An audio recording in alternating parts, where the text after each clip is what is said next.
Mayong udto kaniyong tanan din sa studio dito sa nagpaminaw sa 12:15 WRF o sa live streaming sa YouTube. Nindot kayong atong mga pagbasa karon gikan sa una ngadto sa Ebanghelyo. Tibok kalibutan, no? Wala na may gipasaylo niini, no? Tibok kalibutan naman ang naapektahan. Kunya doon na tayo mga gipangita, no? Ang mga expert sa medisina, sinsya, nangita sila og tambal, himaw man na siya kay kun makakita lang tag tambal mahunong gini siya. So mao na siya gipangita gyud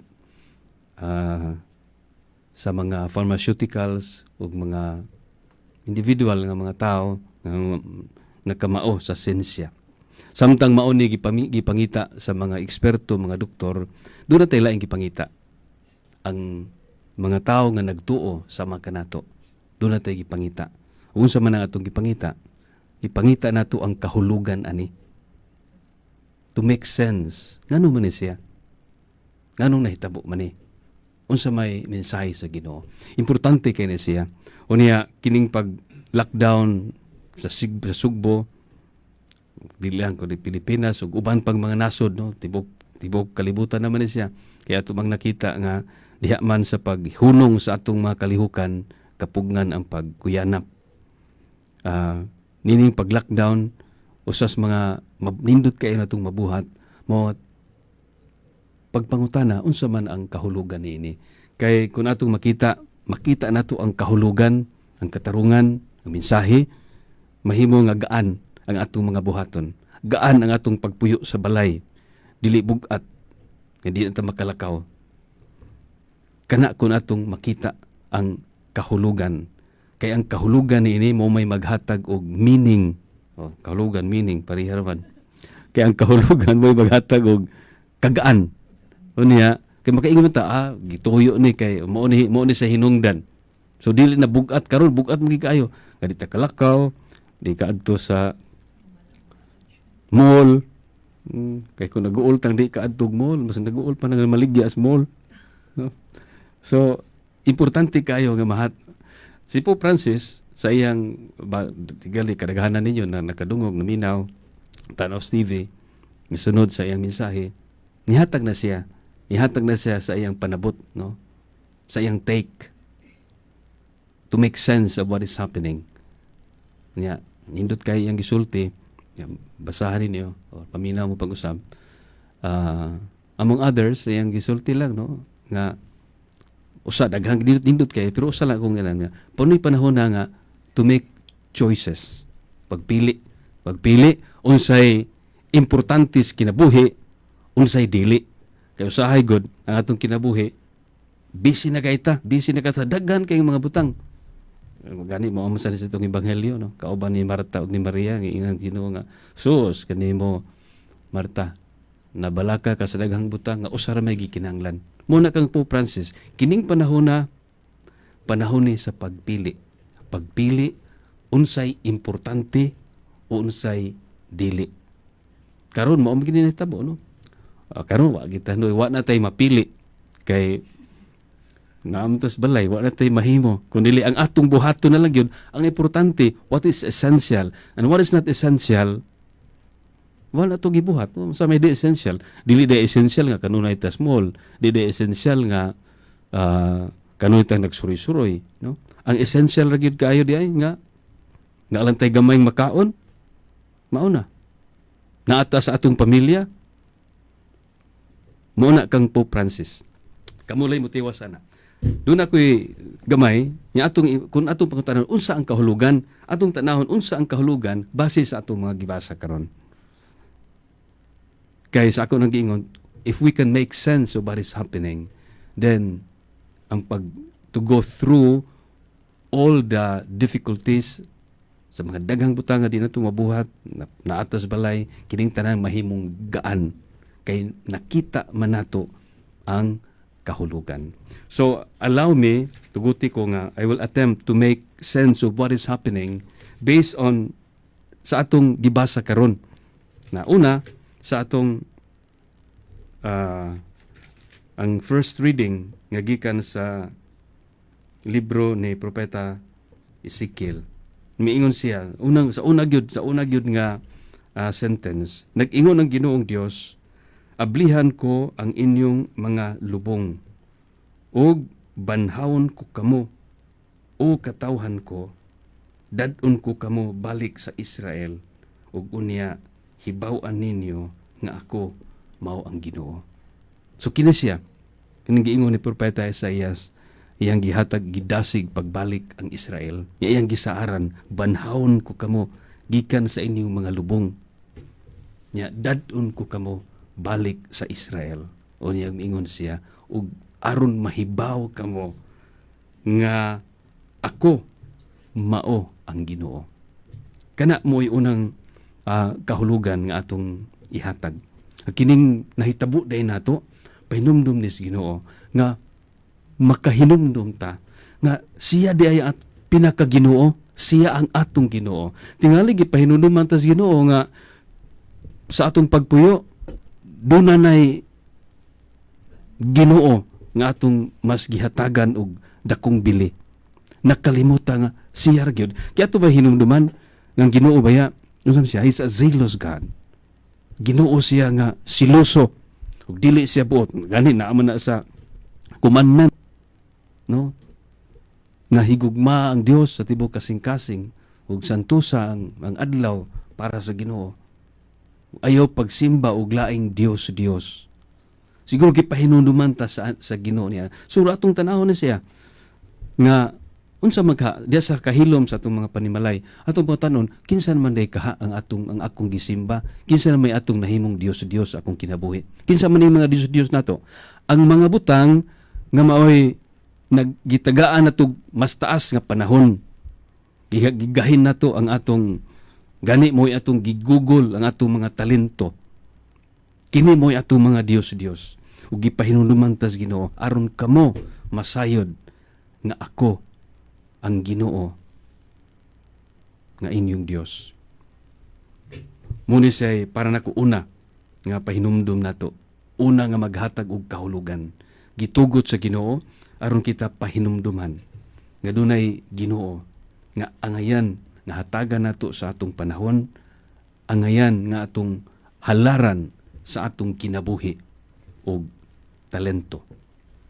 Sa unang pagbasa na sa Salmo Responsorio, unindot kayang gingon, diha sa Ginoo anaa ang kaluoy o kapuno sa kaluwasan. Kini maghatag din nato og paglaom. Nga diha day kaniya, kiniro nga atong kasakit ron, wala tay padulngan, wala tay matumar tambal. No? Atong matuma, vitamin C ra gyud, wala kay vitamin C baligya sa kuan. Wala po kwarta ipalit. No? Limonsito na lang, wala po limonsito. Wala gyud. So, sa vitamin C, free na lang ani, inits adlaw na lang. No? Wala na kita. Sa ito pa, asa man ta padung? Salmo. Diha sa Ginoo, anaa ang kaluoy ug kapuno sa kaluwasan. Naari niya. Siya ang sikreto. Kay diha kaniya, anaa ang kaluoy and fullness, di lang katunga, kundi fullness of redemption. Kaluwasan di lang sa sakit karon, kundi kaluwasan sa tibuok nga pagkatao, di lang sa lawas, kaluwasan sa kalag. Gani, painumduman man ta niya, ay mo kahadlok sa makapatay sa lawas, kahadlok kini niyo, siya, nga human mapatay sa patay sa lawas, mo tambog pagyod sa kalag sa impyerno. So muna siya, ikaduhang kahulugan nga kining panahon na nagpahinumdum kanato nga diha lamang sa Ginoo anaa ang kaluoy ug kapuno sa kaluwasan. Mulukso ta sa Ebanghelyo kay lapas sa oras. Ang Ebanghelyo mas nindot pagid kayo. Nindot kayo ang mensahe.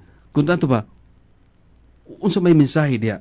Nindot kay ang giingon si Kristo gipaybaw na nasakit na ang amigo. Pero wa siya mulakaw, nagpabilin siya og duha ka adlaw. Nya dunay siya gisulti nga nindot kayo. Mingon siya, Sa pagkabalita ni Jesus niini, miingon siya, dili siya mamatay niining sakita. Nahitabo kini aron kapasidunggan ang Dios ug pinaagi niini kapasidunggan usab ang anak sa Dios. Sumuna ikatulo, ngano ning nahitabo aron sa makausapa kapasidunggan nato ang Dios ug kapasidunggan nato ang anak sa Dios. Pagpasidungog, kapasidunggan nato pinaagi niini. Kanang wa na bitay tay mahimo ni makaingon ta nga Ginoo na lang gyud atong padulngan diha ta mupasidungog. Kanang karon unsa may atong mahitabo ron? Muangkon naman lang ta, niangkon ta nga sa atong kahadlok na ang niangkon ta nga wa na tay mahimo. Ug ang Dios lamang ang atong kadaganan. Mga igsoon, gipahinumduman kita niini nga naa na maguta sa panahon nga advance na kaita, no? Mahimo na nato ang tanan, hapitanan nya usahay makalimot na ta nga dunay limit ang atong tawhanon nga katakos. Makalimtan nato nga kining pag-advance sa technology tanan ang kaalam ani dili man gikan sa tao, gikan man sa Dios. Nakalimtan nato nga kining tanan bisan ang siyensya nahitabo ni tungod kay dunay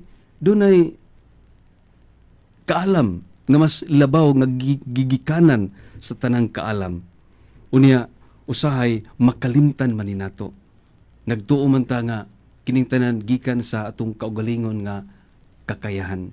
Makalimot ta sa pagpasidungog sa makausapa sa Dios nga maoy tinubdan sa tanan. Hinaut unta nga kining nahitabo magdala kanato nining ikatulo nga kahulugan. Gipahinumduman kita nga sa makausapa kapasidunggan nato ang Dios niini. Pasidunggan nato siya diha sa pulong, diha sa atong gibuhat ilabi na, diha sa atong pag-angkon nga kung wala kita o wala ang Dios, wala usab kitay mahimo. Mga igsuon, sa katapusan kini nagpahinumdum ka nato nga ang kadaugan nato ani, kadaugan nga dili mahimo sa usa ka tawo lamang. Mahimutang magmadaugon kung kitang tanan magkahiusa. Mabitaw na nga gi-lockdown ta. Unya ang dili mag-lockdown mo to siya kanang wa mo tabang. Unya dili pud mahimo nga usa lang ka lugar ang maayo. Kay kung dunay magpabilin nga lugar nga di maayo, dito magsugod. Dili po ni pwede usa lang kanasod. Kay kung tanawa ang China, kung ang China ray maayo, naayo na sila. Pero nganong nibalik man. Kay nanguli man tong gikan uso sa kapulong kiniron o manigisulti ni Pope Francis, nagpahinumdum ka nato of our one humanity. Pareha ra ta tanan. Ang kaayuhan sa usa, kaayuhan sa tanan. Dili mahimo nga kana lang baryuha mo'y maayo. Kini lang lungsura mo'y maayo. Kini lang probinsyaha mo'y maayo. Dili. O kini lang nasura. Kay kung dunay usa ka nasod sa kalibutan karon nga magpabilin bisag naayon ng tanan, dito na po niya magsugod. Sa usa ka pulong gipahinumduman kita nga kitang tanan usa lamang kakatawhan. Ug mo nindot kay mensahe sa katapusan ani sa mga Chinese no nagpada sila og kanang sila may unang nagpada ngadto sa Italy. Pada sila og mga testing kits. Hindi ko sila gisulat nga kanang sa ilang mga package, sa ilang poem. Chinese, mga Chinese no, niyo sila nga usa kita kakatawhan sa sama, usa kita kasanga sa sama ra nga punuan. Ug usa kita ka prutas sa usa lang ka tinubdan, fruit of the same tree. Ug tinuod man na siya, ug mo nay nahitabo karon. Busa imbis nga muli kramot as Ginoo niini, pasalamatan nato siya. Kay actually kabahin ni siya, kabahin ni sa paghigugma sa Ginoo ato na hinuduman. Dili ni tungod kay kita nakalimtan sa Ginoo. Tungod kay kita gihigugma sa Dios. Ug dili niya buot nga kita mahilayo kaniya. Pusa atong let us make the most out of this and make sense of what is happening. Kaysa ako nangingon pagsugod, sa diha nga makita nato ang kahulugan ug mensahe niini, mahimong gaan ang atong pagdawat sa mga gidili aron masulbad kining maong suliran. Amen.